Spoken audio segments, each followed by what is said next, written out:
Good evening, everyone. Thank you so much for joining us. I'm Tammy Dana Bastian. I'm the mayor of the city of Rowlett, and we are absolutely thrilled that you are here. And I want to thank you on behalf of the city of Rowlett and on behalf of the city council for joining us tonight. Whether you're here in person or you're watching on Facebook Live, we are transmitting this on Facebook Live, or whether you watch this later on video from our City of Rowlett government Facebook page. We appreciate your interest and we are thankful that you are here with us. You know, Rowlett's really at a critical juncture in its history. It's important that we take care of our investment in our city now for the future generations of Rowlett. As exciting as all the development is that's going on in Rowlett right now, some of our areas are showing their age, and it's important that we focus on the infrastructure and facility needs for our city for our future generations. Financial stewardship is incredibly important. It's important to the city staff, it's important to the city council, and we on city council take that very, very seriously. And you'll hear more about that in this presentation, about how we believe we are being good stewards of our tax dollars and our financial situation.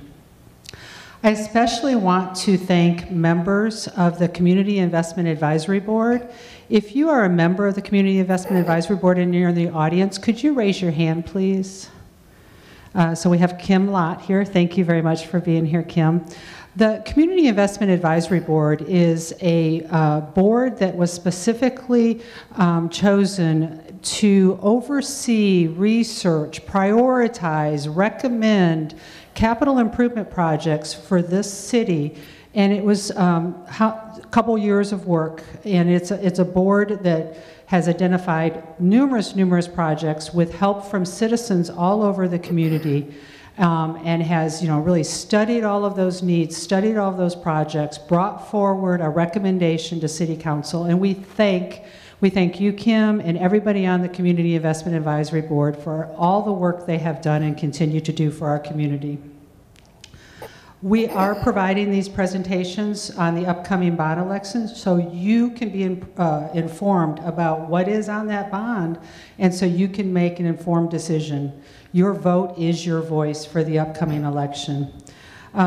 We have this meeting tonight here at City Hall, and we're also meeting on April 19th at 6 p.m. at the Rowlett Community Centre. And as I said earlier, this is being telecast on Facebook Live and will be available on video broadcast also. The bond election is Saturday, May 5th, and early voting starts April 23rd. So how we're going to work this tonight, we have a long presentation, and probably some of the questions that you're going to have will be answered throughout the presentation. So we're going to ask you to hold your questions to the end of the presentation, and that's true on Facebook Live also. We are going to be taking comments on Facebook Live, and we will address questions that are typed in Facebook Live, but quite often your questions get answered during the presentation. So if you could, write down your questions and hold those to the end of the presentation, we would greatly appreciate that. So at this point, I'm going to turn this over to the man who knows most about all of this. This is Mr. Sean Poe. He is our Director of Public Works. And thank you so much, Sean, for being here and for presenting this great information. Thank you. Thank you, Mayor. Appreciate the kind words. Well, welcome tonight. We appreciate you being here. We know your time is very valuable, and it's important that we have open communication and dialogue. Tonight, we've got several slides. They are going to take probably about 20 to 30 minutes to get through, but we feel like that they're going to give you the information that you need so that you can make an educated decision as the election approaches. As the mayor stated, I'm the Director of Public Works, Sean Poe. I've got the city engineer, Tom Harris, here. He's going to be the individual that's going to be seeing these projects through, and we're very optimistic that it is passed, that will pass. But if it does pass, Mr. Harris will be the one to see those projects and deliver those. Tonight, basically, we have several topics we're going to talk about, and we're going to basically go over, what the Community Investment Advisory Board did how they were tasked to do the job that they were asked to do by the City Council. Briefly just go over some of the projects that were approved in the 2015 Community Investment Bond Program and just give you an idea of the status and the progress we've made on that. Talk about cost. It's very important of bond programs and how we're going to fund those. And then we'll go over what the propositions are themselves in each of those individual projects within each proposition. And then at the end, we're going to talk about where you can get additional information after tonight, and you can convey that to your friends and family that can't attend this or view this on Facebook. So you might ask, what were the goals of the Community Investment Advisory Board? And that's what we call the CIAB. They're very simple. They wanted to continue with the 3-year rolling bond program implementation that started in 2015 without incurring a property tax rate increase while making the most of the return of the investment and maximizing bonding capacity for future years. We've got a lot of needs. Obviously, in most communities, the needs outweigh the resources that we have to provide for those needs. So we want to make sure, the mayor spoke about financial stewardship, that we continue our investment in our program and then make sure that we have capacity to continue that in the future. The strategy for success that was laid out, obviously we went over the goals. The foundation is basically some of the financial stewardship, the sound planning, citizen engagement. I talked about communications. And you can read the rest of those, but the priorities, these are the 10 priorities that was listed by the Community Investment Advisory Board, and these are the priorities that they used to rank the projects. And I'll talk a little bit more about that later on. And then bottom line, the results, there was 3 propositions, Proposition A, B, and C. Proposition A was paving and drainage, a little over $41 million. Proposition B is for parks and trails and recreation facilities, which is just a shy under $9 million.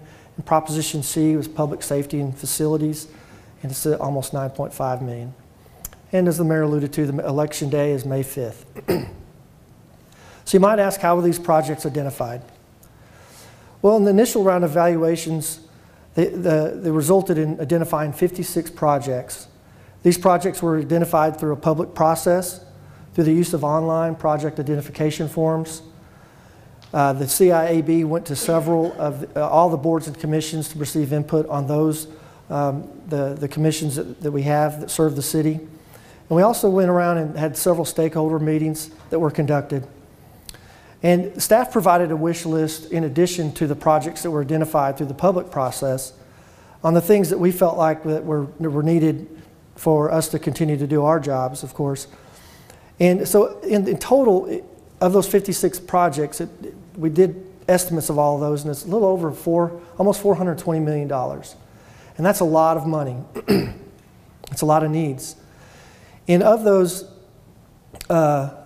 projects, the staff identified the amount in alleys and streets and the drainage projects that we have from our master plan that were identified through that process, as well as through the parks master plan and the public safety.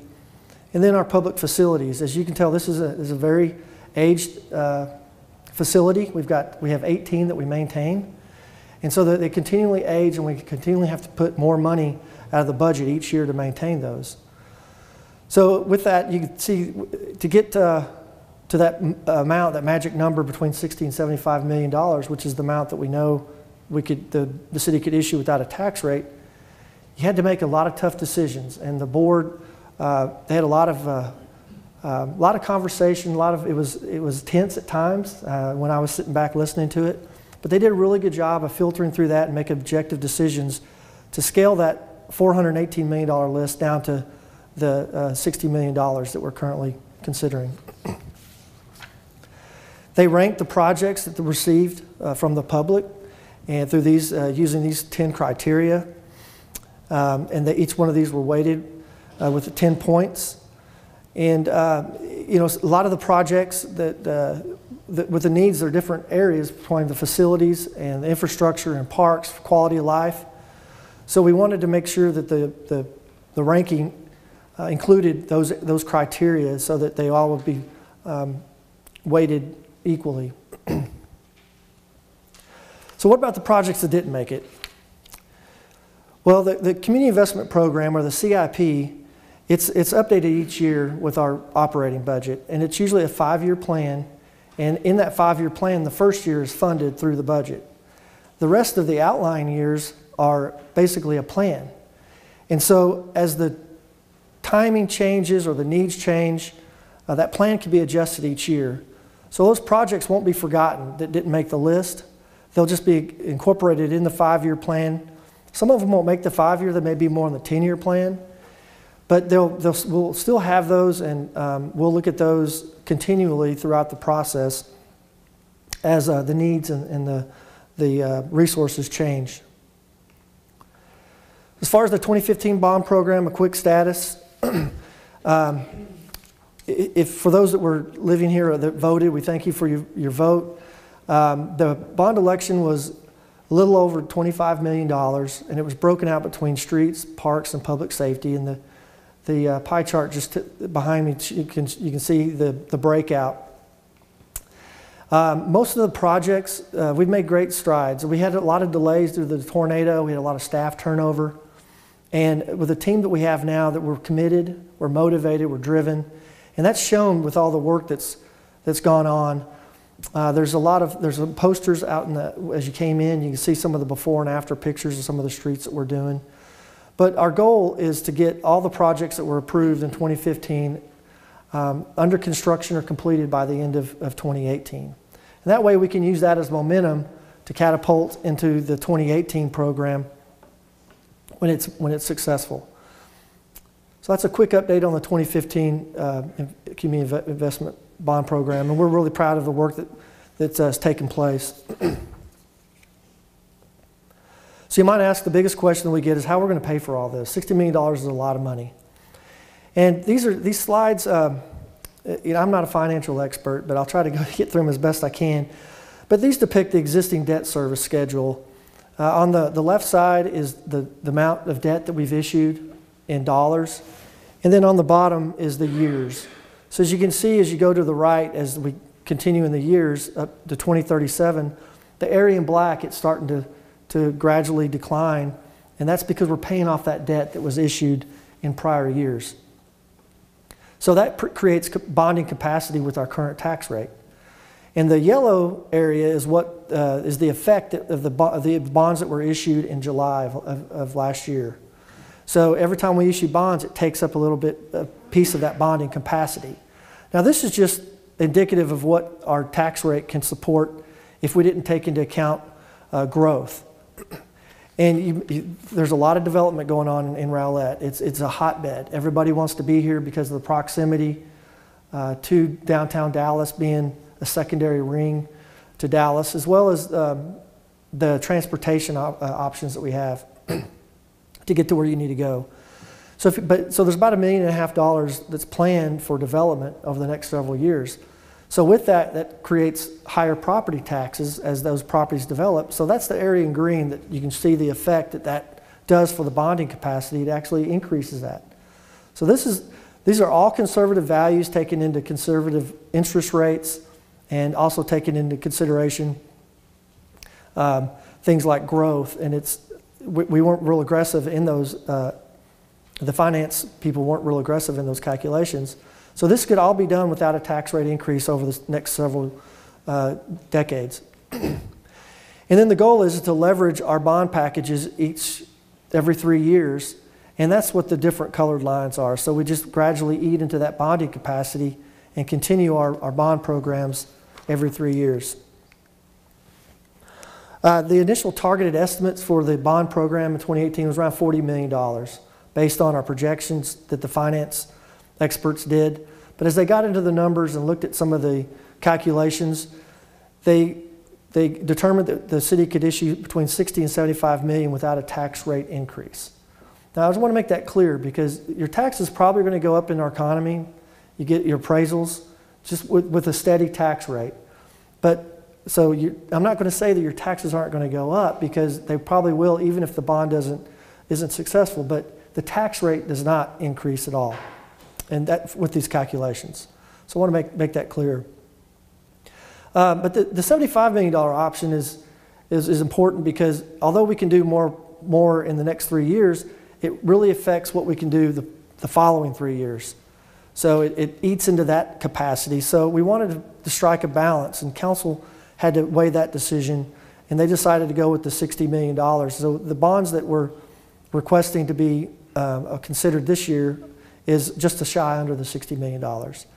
So the way to do that is we'll have to issue $20 million, or just under that, to get to the 59.9 over the next 3 years. So we can't do all the projects in 1 year. We've got to stage those to keep that tax rate where it currently is. If we tried to do $60 million in 2018, it would require a tax rate increase. So we wanted to do that within a 3-year program so that we can leverage that money. This is, I know you can't see this, but this is basically the financial model that was structured by the finance consultants, showing what our bonding capacity, what it can handle over the next 3 years, as well as the 2021 bond election, should the city council choose to do that in 2021. And in 2021, we're looking at just a little bit over $23 million that we could bond in that 3-year time frame between 2021 to 2023 without a tax rate increase.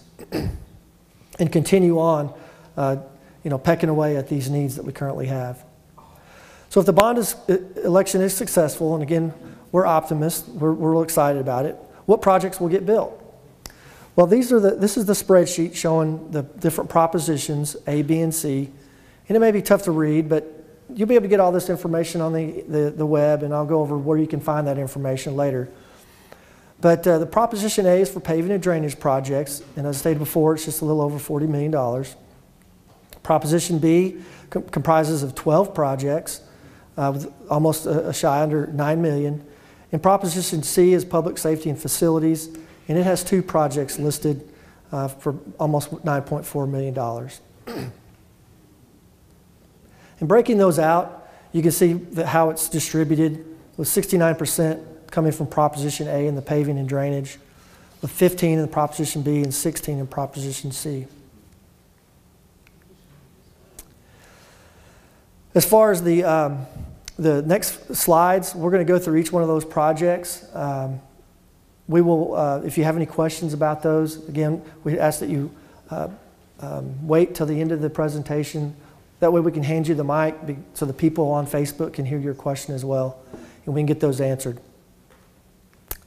But Proposition A, this is the language that was in the ordinance establishing the election, to call the election. And this principal amount is $41,470,000. Now this cost is a little different than what you see from the total cost of the projects because we have to include a cost of issuance. But the total with the projects and the cost of issuing the bonds was the $59 million that I showed you earlier. Now moving through these projects, there were several projects that were approved in 2015, several subdivisions, and the next 3 slides pertain to those. We had to break those out into 2 phases because of the scope of the project and the amount of money, and try to spread that around and make it to create more value throughout the town. So phase 1 is under construction now for Dow Rock Estates, and those are the streets in red. And it's a war zone out there, but they're making a lot of progress. Hopefully we get some good weather over the next several months and they can knock it out. But the 2015 project designed all of phase 1 and phase 2. So the goal is to consider phase 2 in 2018. That way we can go straight into construction once the 2015 project is over this summer. And those are the streets that are in the orange color. The cost of that is around $3.4 million, and we're basically reconstructing the streets and the sidewalks and adding street trees. A lot of this area was affected by the tornado. Some of those, the trees are gone now, so we'll be putting street trees and some decorative street lighting. There'll also be some water and sewer improvements done because we obviously don't want to put a brand new street over 35-year-old water and sewer lines. So those will be replaced, but they're not going to be funded through the bond. It'll be through our utility fund. So that'll happen before the street gets started. Another project similar to Dow Rock Estates, which is just across the street on Dow Rock, is the Highland Meadows, and those are the streets in yellow. It's at $2.2 million. Again, street rebuilds, decorative street lighting, street trees. Phase 2 of Lake Country Estates in the Southridge addition, which is just behind City Hall off Skyline. The streets in red were Phase 1. This project is about to be bid within the next month. We do have to get some offsite easements, which has slowed it down a little bit because we've got to negotiate with the landowners. But we hope we're going to get this project started this summer, and the goal is to go right into Phase 2 once it's completed for Phase 2, which are the blue lines on Linwood and Cheyenne, and it's at $2.8 million. There's a project to provide turn lanes for additional capacity. If you travel along the tollway, you might get frustrated when you're sitting in the right turn lane, you need to turn right, but the person in front of you is going straight. So this project is to provide a funding mechanism to identify those areas where additional funding or additional capacity is needed. And this slide I got here is just, these are for illustrative purposes only. This is at the intersection of 66 and the PGBT for eastbound traffic. If you recall, the city installed a turn lane on the opposite corner for westbound traffic that's really decreased the delay of that intersection for the morning peak. So that may be a candidate, and then there's other candidates down maybe possibly at the Miller intersection.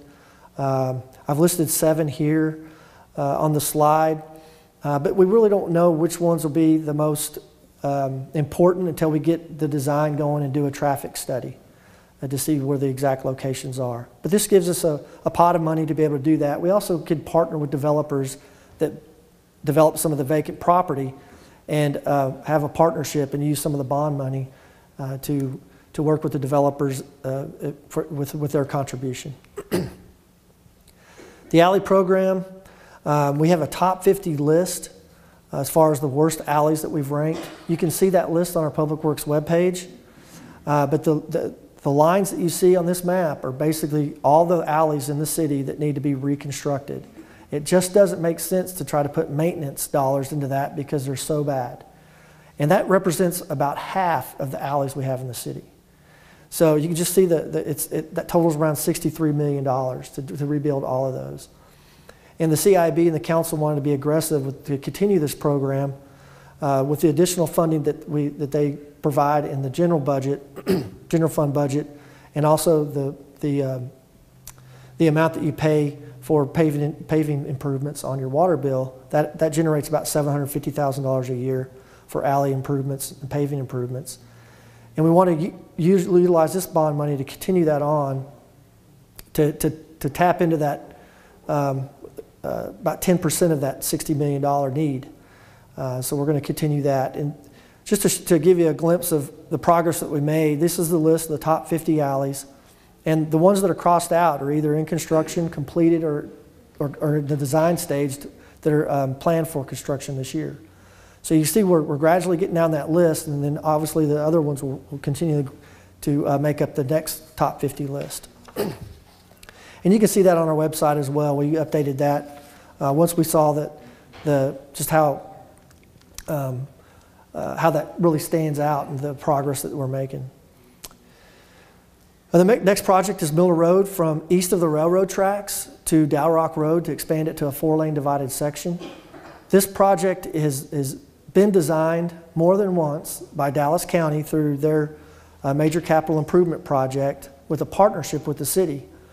At one point, they were planning to do this back in the early 2000s. So the plans are about 10 years old, but we've already had meetings with the county to shake the dust off of them, get them updated for the changes that have occurred.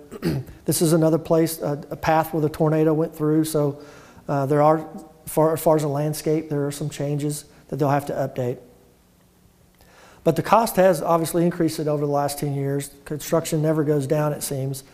So the estimated cost is just under $9 million, but $2.8 million of that will be funded through Dallas County with the money that they committed years ago. So we've got a little bit money in there for design to fix the plans that are currently designed and just to bring those up and upgrade them. And we hope to get this. This will be probably one of the first projects that we can do because it's already designed. We do have a little bit of right-of-way we've got to get, corner clips and such, to get the 4-lane divided. But it'll include making 4-lane divided for Chisa just about 300 feet north and south of the intersection as well, to get that capacity at that traffic signal. And it'll include a sidewalk along Miller Road that will connect Herfith Elementary with some of the subdivisions that are along Miller. There's a lot of people that walk to school in the mornings and without a sidewalk, and we're going to make that better for them. Then continuing on the neighborhood projects, I talked about Dow Rock Estates and Highland Meadows. We've got a lot of needs with the neighborhoods that are aged, that are 30 plus years old. We started this program with Kenwood Heights, just north of 66 off Rowlett Road, where the city invested a little over $14 million in that subdivision to redo the drainage and the streets and the sidewalks. So we're continuing that program, even as costly as it is. But this is for the Lakeland Heights. We're going to break this out into 2 phases, with phase 2 occurring in future bond programs. But phase 1 are the streets in red, which includes Kyle, some of Patricia, some of Smart Street, and Lois. I believe that's Lois. And this project for phase 1 is going to be about almost $3 million to construct. We're going to go ahead and design both phases so that we can put the phase 2 plans. They'll be ready to go for the next bond.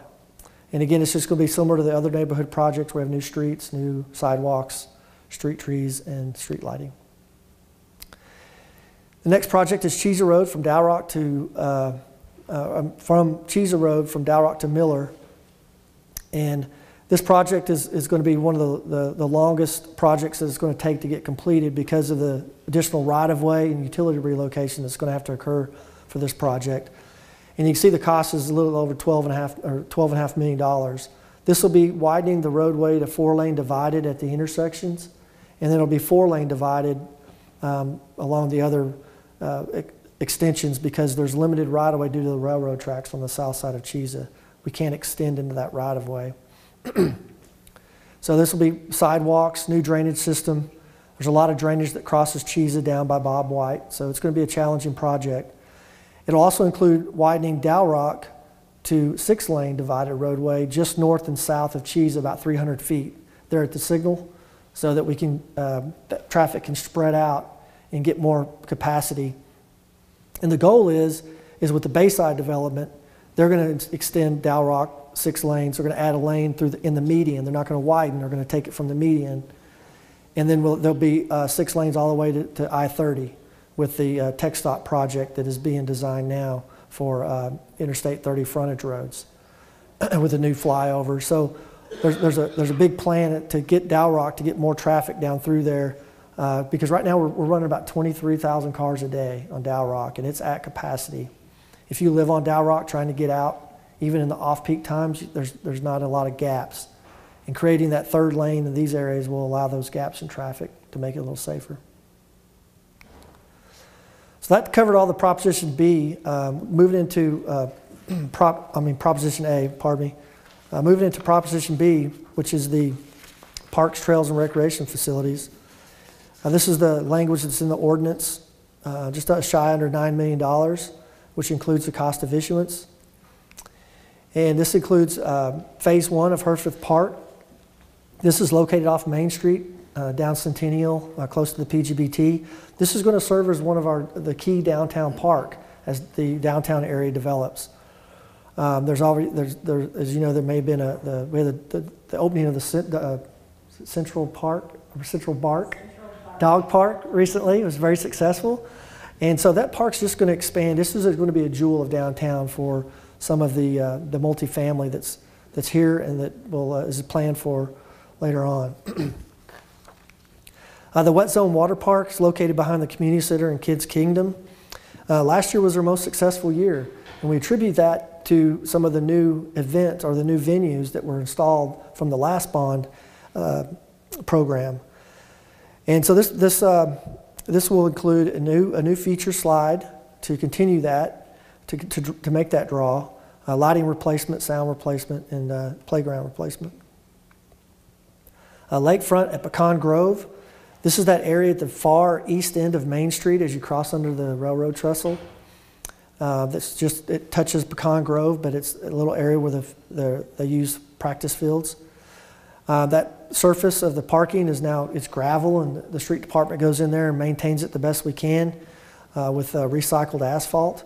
But this project will involve creating parking improvements and a possible launch for kayaks and canoes and the picnic stations and benches. Kenwood Heights is a little $250,000.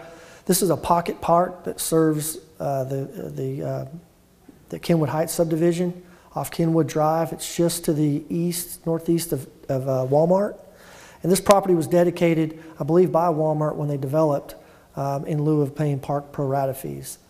So the development has begun, and this is just going to add more to what's there with a new basketball court and some irrigation. Twin Star Park, $250,000. It's going to have new playground updates. This is located off Armstrong Lane, off of Princeton, just after the Dow Rock split, where Princeton and Dow Rock splits. It's another neighborhood park. Trail construction. Trails are getting more and more popular in the Metroplex, and the Community Investment Advisory Board, as well as Council, deems this a very important project. Just as it's a different type of mobility, it's quality of life, it's getting people from one place to another. The Parks Master Plan was recently completed, so that through that they'll identify which trails to construct. But this is seed money to begin constructing the trails throughout the city and connect some of those places that we have where there's trail on one side, but we need to connect it.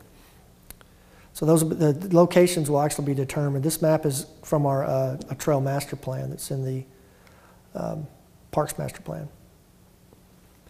The Waterview Golf Course, the golf course is owned by the city, but it's operated by American Golf.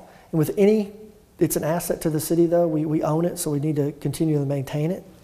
And this proposal is $1.1 million to renovate the 23 greens that are out there. There's an 18-hole golf course, plus there's a par 3 course, so that it totals 23 greens. And there's several retaining walls that are failing along the greens, and those will be replaced on holes 3, 8, and 18. And the greens will be renovated. Exactly what type of grass is going to be hasn't been decided yet, and that's a decision that's forthcoming in the future. But we've got the money to renovate the greens at the golf course and continue that. The city is envisioning this golf course to supplement Bayside when they have conferences and conventions, to draw people in, spend their money here, and this is just another asset they can do that at. Then there's the purchase of a mobile stage that the city uses for events. Currently, we rent a stage, and this money, this $300,000, will be to purchase one. And if we could also use this sort of as a profit center to rent to other communities, possibly, if we get through the liability and so forth, and we have the staff to do that. So we've got big plans with this. We use this several times a year where we have to rent, so this is going to be a good asset for the city moving forward for the events that we have in downtown and other areas. The community park, this is our largest and biggest park that's most used. It's located at the back of the Waterview subdivision up on Liberty Grove in Princeton. So with that park, we got to continually add money and resources to maintain it and upgrade the sports fields, provide new scoreboards. And we're also going to construct a sidewalk that starts at the park entrance on St. Andrews to the parking area within the park. Right now, you've got to basically walk on the 24-foot wide fire lane there, and it's not real safe for the people that live in that area. Shorewood Park, this is located off Wood Lake, and that's east of Dow Rock between Strady and State Highway 66. $200,000 will be provided for installation of a restroom, and there's a baseball field that they're going to restore. You might could see it right in the middle of the picture to provide for additional practice facilities.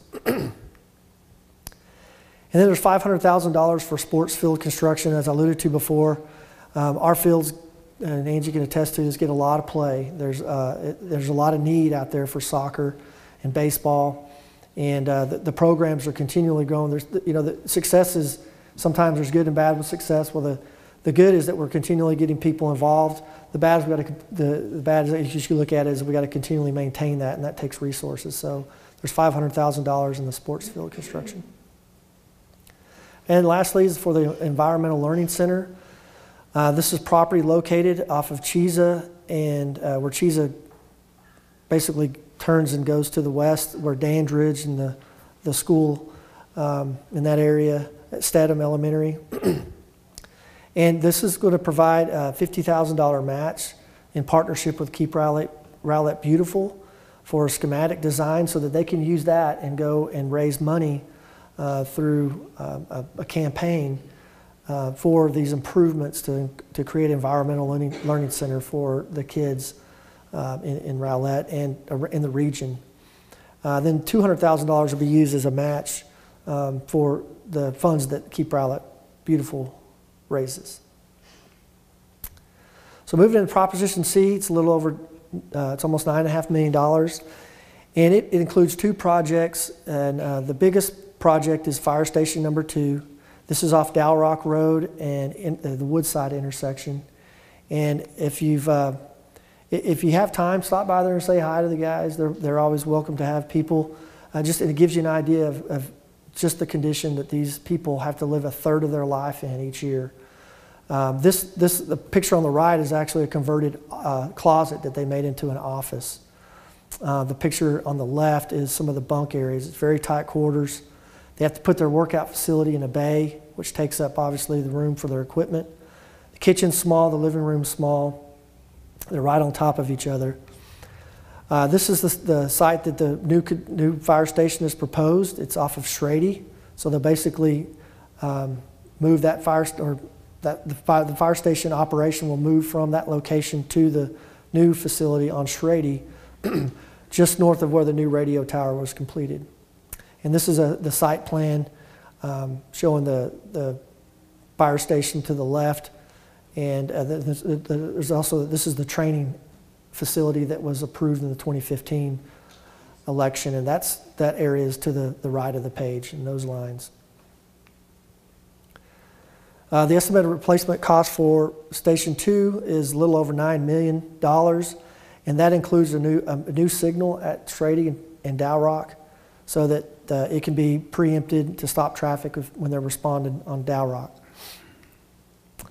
And then the second project and the last one of the bond projects is the municipal complex assessment. As I stated earlier, we have 18 facilities that Public Works maintains with limited resources. And what we need to do is define a roadmap, look to see what we have now, how we're going to grow with staff and the community, and what are the best options moving forward so that we can use this roadmap for future bond elections for new facilities. And so there's $300,000 set aside for this study that will be done to develop that roadmap for the city.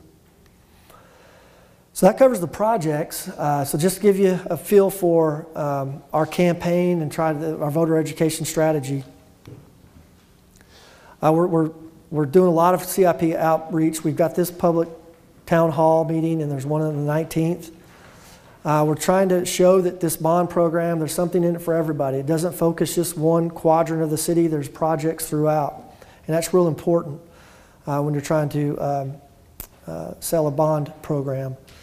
There's a website that's set up specifically for the 2018 bond program, and if you go to the city's homepage, there's a link that you can click to that webpage. There's an interactive map it details all this information that I showed you. This slideshow is on there if you want to go back and look at it for reference. This slide just shows you a little, these are screenshots of the interactive map. You can go in there and click on each project. Each tab is for, at the top is for each of the bond program, or the bond propositions.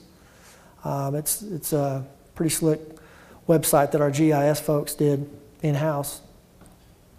And here's the home page that you can go and click it underneath government. That tab will drop down. Or in the Rowlett News portion, there's a link that you can get to that. Important milestones and dates. As the mayor mentioned, early voting begins April 23rd. We're going to continue our outreach, not only with these public meetings, but we're going to all the advisory commissions We're going to the chamber, the different civic groups and HOAs that are scheduled meetings between now and April 23rd. Again, just to educate the voters so they can make an educated decision. Election day is May 5th. Once it's successful, we plan on issuing bonds in late summer for the first $20 million and begin the design and planning of the projects over the next 3 years. There will be some of the projects due to the size and complexity that will extend beyond that 3 years, which is common in any bond program. Because the $20 million that we put in year 3, those projects can't get constructed until that year 3. So some of that's going to bleed over, but our goal is to keep the projects moving. And then continue with the next phase of the planning for the 2021 bond program. And the Community Investment Advisory Board, they know their work's not done. They've had a lot of work and tiresome conversations, but we're going to continue that process, meeting each month to look at the next program. Other things you may see, you probably received your mailer in the news. It's a 4-page newsletter that's got all this information.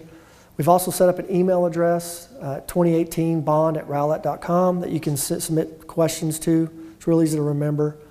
And again, we talked about the town halls. And that concludes my presentation. If there's any questions, we'll get probably, where's those mics? You got the mics? I'll ask Laura to help.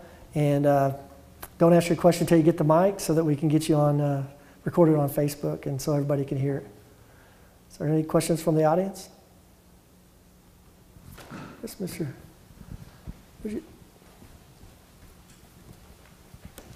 I knew Jeff would have a question. I have to stand? Okay. Actually, I have a few questions. I'm hoping more people will ask questions too, because I think it's vitally important if we're going to spend $60 million that everyone here has all their questions answered. I'm wondering about the profitability of Waterview, the golf course, and how is it self-sustaining in any capacity? That's a good question. I'm not sure I can answer that. Angie's here. She might be able to provide additional information. So Waterview Golf Course is managed under a management contract. So my understanding is that we have a day-to-day operational contract. They oversee all of the management of it and pay us a fee for doing that. So we don't really have expenses that go toward it except when we have capital expenses or small budget items that we put into the ongoing maintenance of our asset. But American Golf pays us annually to provide that service. Okay, thank you, Angie. My next question would be the turn lanes that were proposed at 66 and Bush and several other locations. Based on the amount of money that's been allocated, which is $3.5 million, how many turn lanes do you anticipate being able to improve? Or how many improvements do you expect to make based on that? With the amount of right-of-way that we have at those locations and the length of those, we're hoping to get 7 of those in there. And that's what we've listed, 7 locations. We try to budget around, it's about $500,000 a turn lane. Okay, and I know the Dow Rock and 66 intersection has been looked at previously.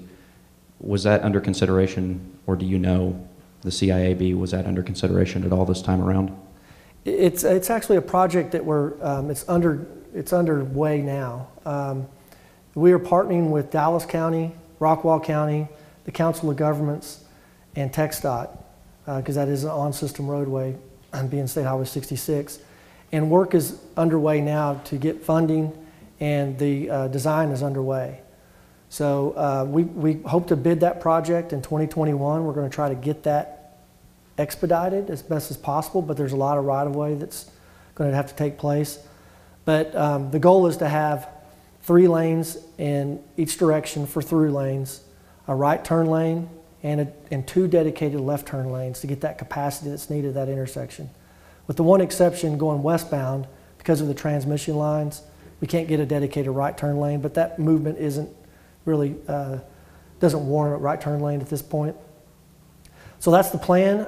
We've got commitments from those organizations that are partnering with us, and we're glad to have them as partners. So the goal is to get that funding, and the city cost will only be the cost of design. So it's a really good deal when you're looking at a $2.5 million and we're going to be out $600,000. So the good news is that we're leveraging that money with partnership money, but the consequence to that is the tech stop process takes time. So that's the reason why it's going to take a little bit longer than it would if the city was overseeing that project. Okay, thank you. My next question is in regards to the bond capacity. The chart that you had showed seemed to me like about 50% of that capacity was from future growth and 50% of it was from existing revenue. For the future growth, I would imagine a lot of that, and this is an assumption, a lot of that's going to be Bayside. We're anticipating Bayside being a huge boon to the city. In the event that Bayside is delayed for whatever reason or doesn't have the return that we expect, what repercussions are there against taxpayers that are currently going to support these bonds? Well, I don't have a crystal ball, and I don't think anybody does. Things change. But it's not only Bayside, but it's the North Shore. There's a lot of vacant property there that's, there's been some discussions. So things change each year, but we look at that, and we've made those conservative estimates so that as those changes occur, if they do, we can pivot and have a plan for that. Okay, so the bonds, in an instance like that, the bonds would be adaptable as things change, in other words? Correct. Okay. I think the mayor has something to say, perhaps. You can use this one.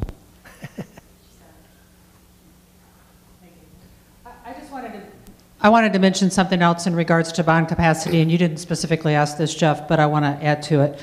So we are estimating right now that we could go up to $75 million in bond capacity for this 3-year bond, and we're proposing $60 million.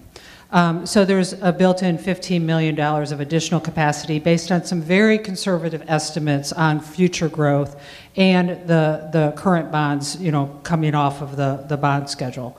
So there's also that $15 million cushion. And the reason we did that was, one, you got to have a capital project plan that you can implement and be successful at. So Sean and his team and the city of Rowlett felt like $20 million in capital projects, funded year 1, year 2, year 3, was something we could keep up with internally and not overtax the personnel. Secondly, we believed if we did $75 million of bond capacity in this bond, it could hurt us in the 2021 bond of reducing that capacity when we need that for future projects also. So I know that doesn't specifically address your question, but there is some cushion built in with that also. And then specifically to your question, the estimates were very, very conservative in regards to future growth. But we all know, we live in this town, there's a lot of growth going on, not just Bayside. Thank you, Madam Mayor. The last question was not specifically about the bond necessarily, but a result of the bond, if you will. There's a lot of parks improvements, and I'm wondering about the allocation of funds as we go forward to support those improvements, the bathrooms and upkeep and maintenance of those various facilities, the basketball courts, restriping, repainting, new nets, new goalposts, all that kind of stuff.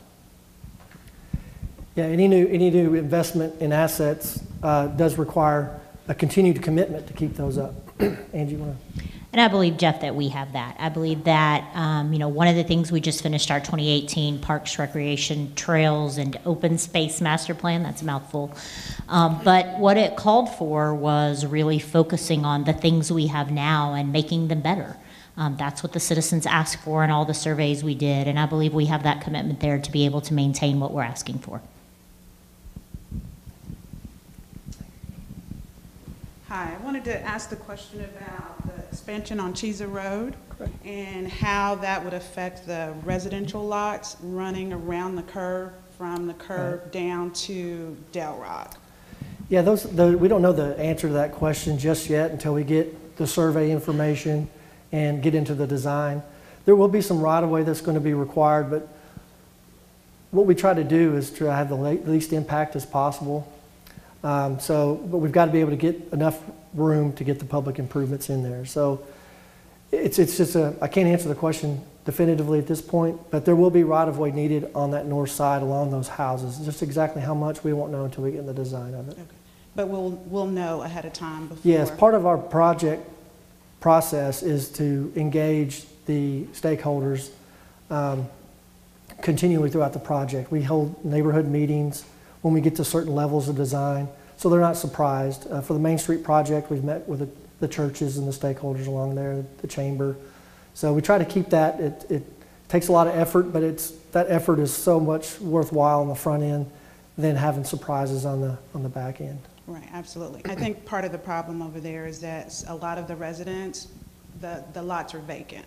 Right. So just kind of wanted to get some heads up on that before any new development starts, and then we end up losing the property line. Sure. Yeah. And the other question I had was on Miller Road. Is there any talk about continuing that expansion across the bridge, across the lake? Yeah, that's a great question. We get that continually. There is plans for it, just that there's not a funding source at this point. All the asphalt roads that we have in the city, our goal is eventually to expand those to their capacity that's shown on our thoroughfare plan with concrete curb and gutter sections. The last estimate that Dallas County did for that bridge was around $20 million to get over completely, because Dallas will not allow you to do any kind of causeway that is built on, if you're, for that, I guess it'd be eastbound, that they put the dirt out for the first phase of Miller. So it'd have to be a bridge continuous through there. So that's a lot of money, and it's going to be a regional project that the city's going to have to partner with, because it's in the city of Dallas. Mm-hmm. That's in their city limits within that lake. So we'll have to make sure that the city of Dallas is on board, and Dallas County, the Council of Governments, the municipal planning organization that we have in the region, and make it a regional project, because the city just was a benefactor to those regional projects with the bridge over Rowlett Creek that was just recently finished. So there's a lot of needs in all the other different precincts of Dallas County, and so they tend to have so much money every so often. So hopefully our time will come sooner than later that we can continue that expansion, but it's going to be some time. Thank you.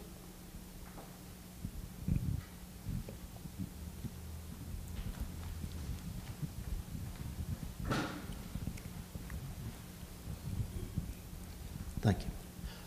I have several questions too. I feel that the biggest problem we have in town are roads and alleys. And didn't you mention there's something like $60 million just to fix the alleys? Yes, sir. Okay.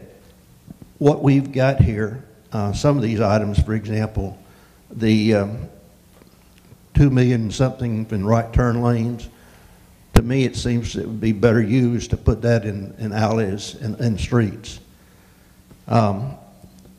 I'm very thankful to see that you're going to widen Miller Road, because, as you know, we only have 2 east and west routes for people to travel, and Miller is very important. But I am concerned about Chisa. Somebody coming from 30, especially when there's an accident, would be coming up Dow Rock going Miller and then want to go north on Chisa. Instead of 4-laning Chisa north, we're 4-laning Chisa south. And that just doesn't make sense to me. There's been several developments that have been proposed north of Miller on Chisa, and none that I know of south of Miller on Chisa. So to me, that's just opposite of what it should be. On your, Larry, yes. do you mind pausing and let him answer? Because you've already got 2. Not that you can't ask all of them. Okay. Do you mind if he answers the first and second that you asked before you ask the question? Well, I appreciate your comments. As far as the distribution between the streets and how that came about, again, it was just a lot of discussion in the rankings and the discussion that CIAB and the City Council determined. It's always a difficult decision whenever you have a lot of needs and not enough resources. As far as the Miller Road goes, the Chisa, we were looking at the traffic flow from Miller Road down to Dow Rock and vice versa. With the wayfinding devices that people have now, they can see that Chisa is going to be improved at that signal, so they're not going to have to theoretically go to Miller. They just go Chisa and make that cutoff. And they have the choice of either going back to the tollway or going north, you're correct. We felt like that having that, and in addition to the routes of the traffic that Bayside is generating, that the southern end was important. As those vacant parcels develop on the north section between Miller and 66, there's going to be partnering opportunities hopefully with those developers that we can look at leveraging impact fees and so forth to try to get those improvements in. We do have plans to resurface that section this summer so that we can sort of have a stopgap until that roadway can be widened. But that was the decision of the City Council and the CIAB. Staff's recommendation. I'm not cutting you off. You can ask your next question. I wanted to add something to Sean's answer, and that is traffic is considered a high priority in this community by many, many people. And we saw what the right turn lane did eastbound at George Bush and 66. And having that money allocated to that kind of improvement in this town is going to go a long ways to helping the traffic with all the development that's going on in this town. So that's why the CIAB prioritized that and why council agreed with that priority. And then in regards to your, widening Chisa north of Miller, that was a huge debate for many, many meetings by, many people, not just CIAB, but also by city council and city staff. And the bottom line is there's not enough money to do everything we want to do. Widening Dow Rock was another large part of that discussion because you heard Sean say earlier that Dow Rock is at capacity. So it is absolutely of how much money do we have and what is the highest priority. So. To continue renovating the neighborhoods, I think it's great. But did I understand that you're going from 3-foot sidewalks to 5-foot sidewalks? Our current, in some of the existing subdivisions that were already built, those are 4-foot sidewalks typically. But because of the ADA regulations, we have gone to 5-foot sidewalks. Because in the ADA regulations, they require a 5-foot by 5-foot passing zone every 200 feet on a 4-foot sidewalk. So instead of having those areas and where do you put those, and you're going to have them in different, a landing area in somebody's front yard, we just went with standard 5-foot all throughout the city. So new subdivisions come in, they will be required to have 5-foot sidewalks? Yes, sir, that's correct. Okay. How about trees? It's always been a responsibility of the homeowners to put trees out, but you're going to put trees along these areas? Yes, sir. It's part of the initiative to just have the area as a greenscape. Typically, the trees are planted if you drive on Primrose. We give it, first it's a choice of the property owner because they will have to maintain those. So we go with the property owner and we plant the tree close to the property line so that as it grows, the overhang will overhang the street because there's only 9 foot between the property line, typically between 9 and 11 feet in the back of the curb. So we ask the property owner if they agree to that, then we can plant up to 2 trees is what we've been doing in these other projects. Just to greenscape it, provide that tunnel of trees, and it cools things off. But the contractor waters it during construction, and it's guaranteed for 2 years, and then it's up to the property owner to maintain it afterwards. Now in parks, we have trails in practically all of our parks. Has any survey been made to see that we need $2.5 million more trails? I mean, are we out of capacity on our trails that we don't need? I'll let Ms. Smith address that. Hey, Larry. It is about making the connections between those parks. We absolutely have trails at Pecan Grove. We absolutely will have trails at Herforth. We have trails at Katy, Springfield. Where we lack are the connections between each one and how to be able to get from, say, downtown to Katy Park. safely. So that is a lot of where that will go. That was part of our 2018 Parks, Recreation, Trails, Open Space, and there are some very specific trail connections outlined right from the get-go to begin with. And so that was part of this discussion with CIAB and with council as we went through that while we were going through the CIP bond discussions, how to begin to make those connections so you could literally move around town instead of just drive to a park, use the trail system, get back in your car and drive home. How could you get from your home a quarter of a mile to the closest park safely? That's what cars are for, Angie. Okay, I get to editorialize on that since you said that. Again, one of the, I mentioned traffic is something that is on, top of mind of many of our residents. The lack of a trail system in the city of Rowlett is one of the items that is the desire to have a trail system in the city of Rowlett is very high on many, many lists. We hear it time and time again. We hear it on surveys. CIAB studied it. We got input from our residents on where they want capital projects. They want quality of life. This is about having a well-rounded bond package that meets some really important needs of the community, but that also improves the quality of life for our residents, which is a very, very sought-after item for any community, including the community of Rowlett. So we deem that absolutely critical in regards to this bond offering. Quality of life trail system is, right there hand in hand. If I could tag onto that also, there were surveys done by the economic development, and some of the things that businesses look for their employees to enjoy are trails. And so that discussion came up with the CIAB as well. So it not only affects the residential component, but also the commercial side in development. Just two more questions. Sure. $9 million in parks and zero for Scenic Square, or Scenic Park. Why can't we at least have benches and tables out there for citizens to go to? I mean, it appears that Scenic was just completely forgotten in this. Well, it wasn't forgotten, I can assure you that, but I want you. I can, yes. Parks as a whole, we submitted almost $27 million worth of requests. Additional phases of Scenic Point Park were absolutely on that list. But based on public input and the park's master plan and the real focus during the public input part of that master plan to focus on keeping up what we have first, that's how Scenic Park made its way down to probably right after the cutoff. So it absolutely was in the initial request.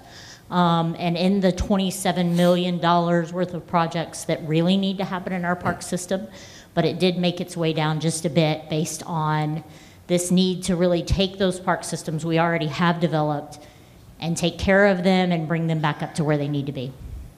Okay, final question. If the majority of the people don't feel your priorities on here are the best priorities and they reject this, can it be redone and resubmitted by the November election? You're saying that if there's a proposition that fails? Let's say yes, one or three. What we would go back and look and try to get input from residents afterwards, and we'll have to go with the community advisory board and start the process over on that. Yeah, it would continue on, whether it would be an election in November or the following May. That's up to the city council. So we'd have to take a look at that. It could be in November, though, I guess. It just depends on how the dates fall, though, because you have to have so much lead time to be able to have an election. And I think do we have council on November? No, we don't. No, the general election's in November.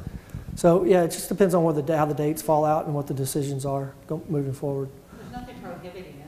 Yeah. If that's what you're asking. Yeah, thank you. But I really appreciate those questions, and I really appreciate all the things you do, getting the word out and with your newsletter, all the things you do for the city.